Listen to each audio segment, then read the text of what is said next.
प्रजासत्ताक दिनाच्या हार्दिक हार्दिक शुभेच्छा।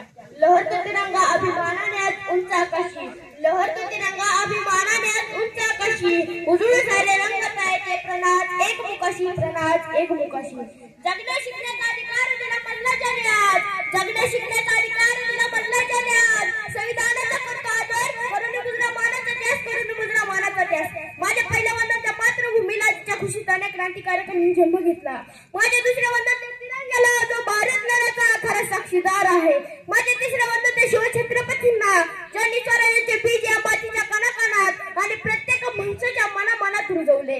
आज आपल्या आनंदाचा, उत्साहाचा, सन्मानाचा आणि अभिमानाचा दिवस म्हणजे 26 जानेवारी, अर्थातच प्रजासत्ताक दिन। 150 वर्ष राज्य करणाऱ्या जुलमी इंग्रजांच्या गुलामगिरीतून या भारत भूमीला मुक्त करण्याच्या कामाने क्रांतिकारकांनी आपल्या संसाराची राख रांगोळी करून स्वातंत्र्याच्या यज्ञकुंडात आपल्या प्राणांची आहुती दिली।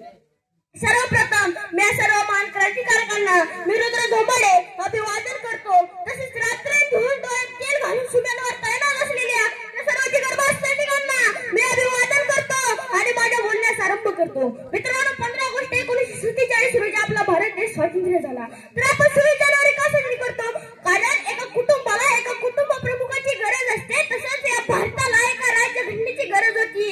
आज ते राज्यघटना लिहिण्याचे काम वर्गात बसून शिकणारेच नव्हे, तर वर्गाच्या बाहेर बसून शिकणारे गौतम बुद्ध, संत कबीर महाराज, महात्मा ज्योतिबा फुले यांना गुरुसारखे मानणारे भारतीय राज्यघटनेचे शिल्पकार, महामानव, कार्यपंडित, विश्वरत्न, भारतरत्न डॉक्टर बाबासाहेब आंबेडकर यांनी हे संविधान अति परिश्रमातून 2 वर्ष 11 महिने 17 दिवस या कालावधीत पूर्ण केले। नसले पुस्तक तर भारतीय धर्मग्रंथच, नसले पुस्तक तर भारतीय धर्मग्रंथच।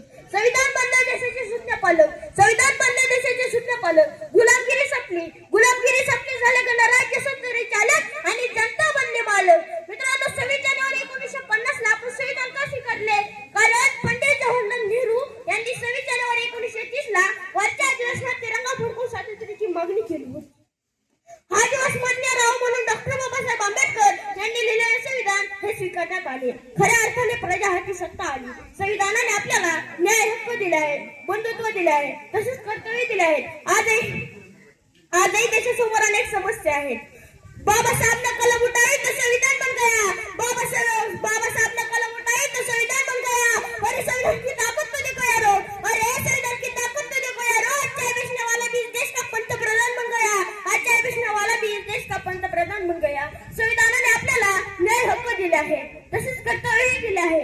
आजही देशासमोर अनेक समस्या आहेत। स्त्रियांवर होणारे अत्याचार, शेतकऱ्यांच्या आत्महत्या, कुपोषणाच्या या सर्व समस्या आहेत। प्रत्येकाने देशासाठी जे जे जमेल ते केले पाहिजे।